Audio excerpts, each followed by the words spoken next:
ఈ విషయం బాబా గారికి తెలియదు అని మీరు అనుకున్నారనుకోండి, మన అవివేకం అది.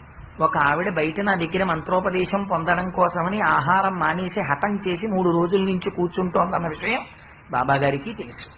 అలా తెలియకపోతే వారు సర్వజ్ఞులు ఎలా అవుతారు? వారిని మీరు గురువుగా అంతమంది ఆయన చుట్టూ ఎందుకు చేరి ఉన్నట్టు?